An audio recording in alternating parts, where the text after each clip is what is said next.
Welcome to the Ignite Your Life podcast. Here we interview successful people who are living a life filled with adventure, excitement and fun. Learn where they've been, explore where they are going, see what gets them out of bed in the morning. Find out what drives them. We will go through their lowest points and we will look at the opportunities and possibilities that are now presenting to them. Come on a journey of ignition. I'm your host, Leanne Blaney. For more information, go to ignitepodcast.com. Let's ignite. Belinda Koshy is a Chinese migrant living in Australia. She came to Australia for her postgraduate study in 2002 when she was 26 years old. Today, Belinda is married to the man she loves and admires. Belinda is a human resources consultant and is passionate about reading, writing, coaching, speaking and helping people grow. Hi Belinda, welcome to the Ignite Your Life podcast. Hi Leanne, how are you? Good. I'm really excited to share your story. So shall we get started? Oh, we shall. But first of all, thank you for having me here. Thank you. Oh, you're so welcome. So do you want to tell us a bit about where you are now? What's actually happening for you right now? Oh, right. So at the moment, I work full-time as a human resources consultant. Look, I quite love my job as I'm really passionate about helping people but also helping organizations through fixing some people-related problems. So I found a good niche for myself. So what about where you've been? What have you been doing, or what's your story to lead you up to this point? I thought that's a really big question. It's really hard to tell. I was born in China. I grew up there. I came to Australia when I was 26 years old in 2002. I came here to study, went back to China, came back again, and started doing market research for international companies looking at doing business in China. But long story short, through a few turns, I ended up working in HR, and I think I like it. Yeah, that's excellent. Have you had any points in time where there's been like tipping points you think, well, you needed to change direction or you've had to make a big decision? I'm not sure whether they're tipping points, but there are certain catalysts in my life, and there are some pivot points, but I can't pinpoint one tipping point. I guess one big thing for me is after I came to Australia in 2002, I had the opportunity to study the Bible, and I became a Christian. And, if there is any tipping point, that will be a tipping point, because that just changed my perspective about life completely. So was that like a lightning bolt or a slow rumble that led you up to wanting to make that change? It's a period of time asking really hard questions and really exploring, leading to that point. It is a leap of faith based on what I know, and also really listen to my gut. Yeah, definitely. That intuition's a big thing, isn't it? Yeah. It is. It's not an easy decision. It is also because it's a decision you can't just purely based on facts and numbers. Yeah, definitely. And do you find that with intuition it comes with experience as well, being able to listen to it and really, say, yes, I'm going to do what my intuition tells me to do? Because sometimes we doubt that, don't we? We think, well, maybe not. It didn't come. Yeah, that's right. But it didn't come straight away. It's really, I think I became a Christian since I was, I became a Christian when I was 2003. But only in recent years, I found myself honed that skills in terms of really getting connected with myself and knowing myself, which is quite fascinating and liberating.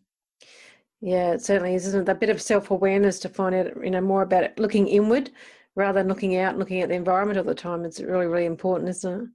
Yeah, you're absolutely right. I think majority of my life I've been trying to fit in. I've been trying to compare myself to others and thinking why I am different. And interesting, and I think a lot of people probably are thinking why they're different. And the fact is, we are all different.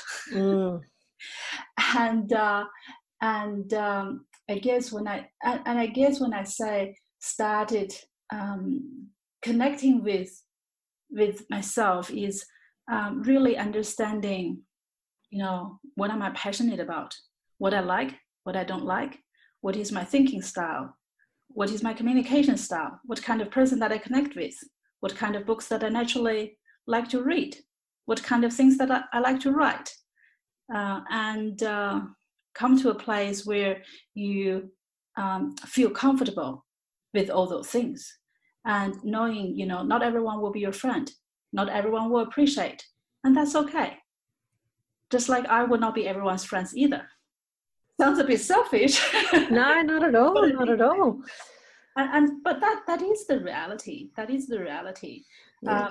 The interesting thing is when I was doing marketing. So one of the subjects that I did at uni is marketing, and one of the major principles is you don't go to the street and try to convert everyone to be your customer. You will only connect with people who you are connected with, and you will only service a segment of the market. And I think it's same with life, because we're so unique. Our background is different. Our preferences are different. Our worldviews are different. Values are different. Just connecting with everyone, click with everyone, that's just a false expectation. Yeah, that's beautiful.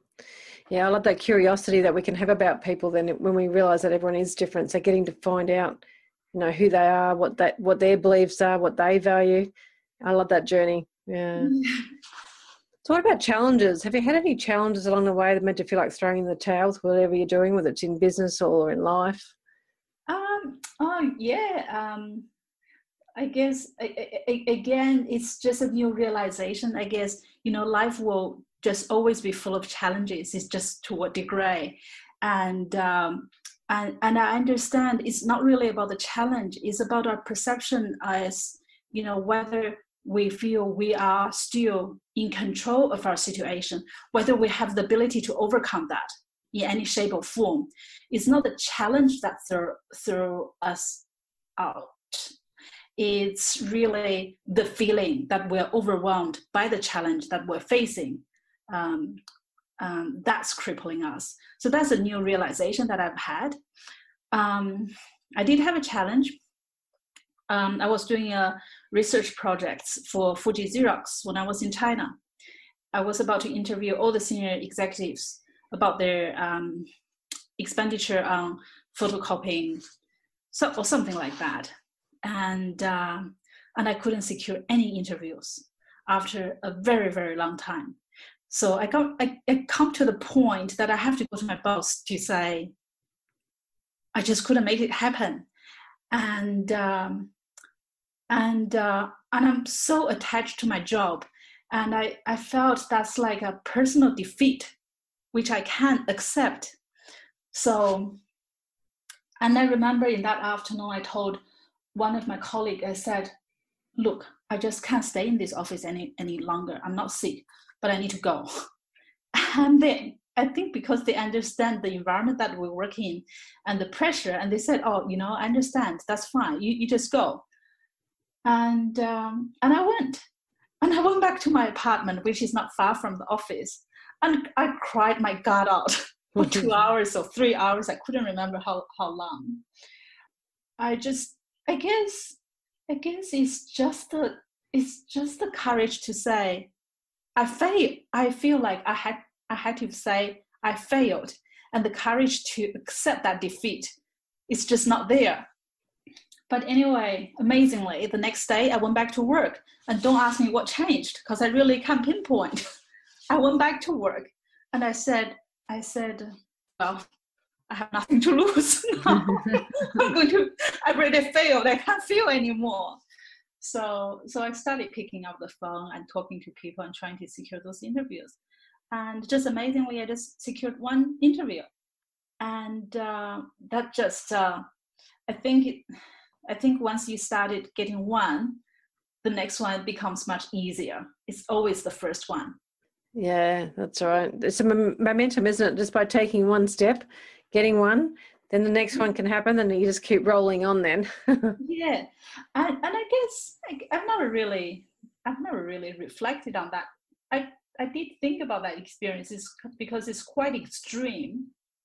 But if I have to think about the lessons I've learned is, when I went back, there's really nothing to worry about, because everything I have worried about, I have already worried about. That's right. It's like, there's nothing to lose. I can't be in a worse position than I was already in.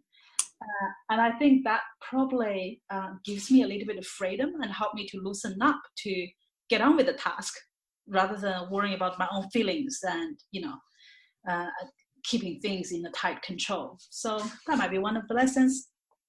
Yeah, so definitely one of the lessons that I've learned is that, that failing is not necessarily a bad thing. It's just, it can teach you so many different things. There's so many lessons you can take out of something, a mistake, a failure, whatever you want to call them, but they're actually lessons. So you just think, well, okay, that's fine, that's done. Let's try a different one. Let's do something differently. So yeah, and I find I'm much more comfortable. Not much more. I don't think anyone will feel comfortable with the failure, with the perceived failure. Even though rationally we understand that we drew lessons from the failures, but I don't think anyone wants to avoid the feeling of being defeated. But I do agree. I do agree with you.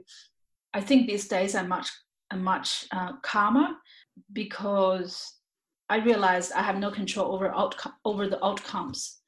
I have control over my actions and decisions. If it didn't happen, I'll let myself to cry, and then hopefully get on with it. that's it. Sooner or later. Yes. Yeah, I love that. But I do acknowledge, you do grieve and you do feel sad. But anyway. Yeah, it's just the amount of time you wallow in it, isn't it? You allow yourself a little bit of time, and then you just move on. That's what I find is the best thing to do. So yeah. What's funny, I was reading something this morning, and I thought I finally find someone who articulated this idea that I've always been grappling with, but I wasn't able to articulate. And the person said, in sufferings, there is a sober recognition. There is a sober recognition of groan with hope, mingled with pain. So I thought, yes, that's it. You don't give up hope, but you don't deny the fact that you do feel painful. Yes. Yeah, that is really cool. So what keeps you putting one foot in front of the other? Do you have a big vision for life, or do you just take each day as it comes? That's a really good question. I was always very upset with myself because I couldn't find this one big vision for my life. probably just like the half of the population on the planet Earth. And then I realized, there are some people, they have a laser sharp vision. They were born and they know they want to be an engineer, they want to be a doctor, they want to be a pilot. They have this passion they're willing to die for, and I really admire them. But I'm not one of them, unfortunately or fortunately. And I realized for a lot of people, the purpose of life are revealed to them bits and pieces, and sometimes we can't really conceptualize what's going to happen for the rest of our life, other than think as far as we can, take actions, take one step, and then think again. So it's a perpetuating process. Again, I like the concept of don't try to generalize life, but rather rather be responsible for the things that put in front of your face right now at this right moment. I guess because of my faith, I came to a realization that life is a gift. So I'm not saying life is easy. Life is hard, and it's hard for everyone. And I'm not saying that I figured out, what my life will be. I have lots and lots of struggles, but I just figured, it's a waste of time thinking that I will be happy tomorrow instead of wasting today. Yes. Because I just realized, over the past 40 years, I will be happy tomorrow has never been a reality. I may just be happy today. Yeah, that's so true. Like, that's one thing I will definitely put out there to my clients or to anyone that listens. Live every day. Don't keep waiting for tomorrow or when you retire or when you near your deathbed. Live today. Yeah. I mean, we all tend to think that we will have tomorrow. I guess I often think life is probably not as long as we thought it is. And I don't want to be caught by surprise at some point. Well, what about the future? So what's exciting about the future for you? Like, I know we were talking about living today, but what about the future? What are you looking forward to? Oh, I love your question. I actually don't have a lot of excitement, to be very honest. I feel like I can't really see very much, but I was talking to my friend. It has been a very significant period of my growth in terms of my thinking and my perspective and my approach to life.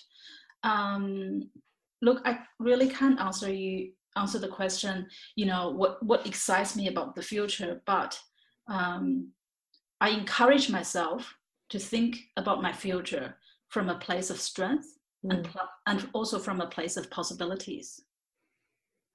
So I try to be positive, I guess. Fantastic. All right, let's have a change of pace and do the speed round. Sure. What's your favourite book? That's a good question. A couple of books. The books that I recently read: Man's Search for Meaning by Viktor Frankl. It's a really good book. So Viktor Frankl was a psychiatrist, and he was a Jew, and he was in the Nazi concentration camp, and he's probably been there for years. So he wrote this book, really eloquent, really profound, and talking about happiness, talking about meanings in life. So it's based on his observation as a prisoner, but also as a psychiatrist. Do you have a mentor figure that's helped you? There are a lot of people who helped me with my growth. I think my husband has been very instrumental to me.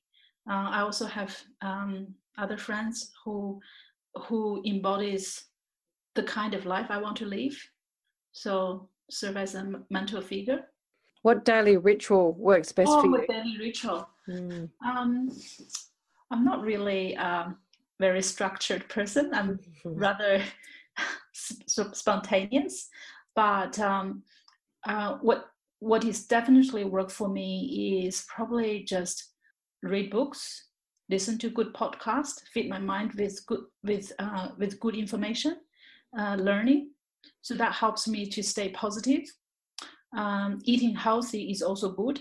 I find I go downhill really fast when I started eating less healthy food repetitively. Sleeping well, just be physically well. That's really important. Through personal experience, life has taught me that our body, mind, and emotion, they are all very connected. Yes. And I think when we by the point that we feel really down, it's really difficult to get back up again. And talking about good food, do you have a favourite food? I don't really have a favorite food per se. I love the dining experience. So any nice dining experience, fine dining, I would love. Not that I have that money, but I think experience is more important than. Yeah, that sounds maybe good. more important than the food.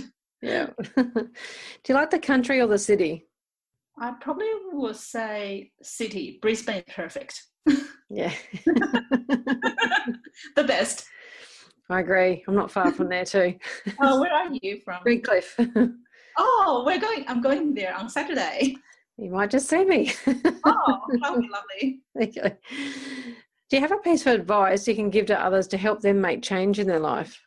I think I guess it's really hard, Leanne. I guess change happens from within, not often from an external advice, but certainly external advice can be a trigger point. I guess for me is read books, but not just read books, read good books, because what goes into your mind matter. Surrounded with good friends. I read a book to my daughter, and I like the theme. I guess is be you, be kind, and be brave. In terms of the change, is I guess we all want to be better. We all want to be happier. We all want more fulfilling life, and we all need to learn to be patient and making small changes and simple changes. Small, simple, and good changes, and give your time to allow those change to become a habit before you move on to the next one. Yeah, great advice. Love it. Thank you. All right, last question. If you had a time machine, what would you go back and do differently or tell your former self? Everything that I've already said. Yeah. I'm not sure how much I will listen though. That's the thing, we have to be open to it, don't we? Oh, I think some things takes time. All right, well, thank you so much for your valuable time today, Belinda, and sharing your story with us. I really appreciate it. Would you like to give us a place to contact you or follow you? And we'll end it there. Oh, right. So if people want to connect with me, they can find me on Facebook. So it's Belinda Koshy, Belkoshy, or on Instagram, the same username, Belkoshy. Excellent. Koshy, yes. Wonderful. All right, well, thank you very much. Thank you, Leanne. It's lovely talking to you. Igniters, Belinda is inspiring with taking a leap of faith. I enjoyed her take on how we try to fit in and compare ourselves to others all the time and then ask, why am I different? It's because we are all unique and individuals. If you want to contact Belinda, go to Facebook or Instagram under Belinda Koshy. For learning about how I can help you stop living a life that is the same over and over and bring joy and happiness into it, go to my website, leanneblaney.com.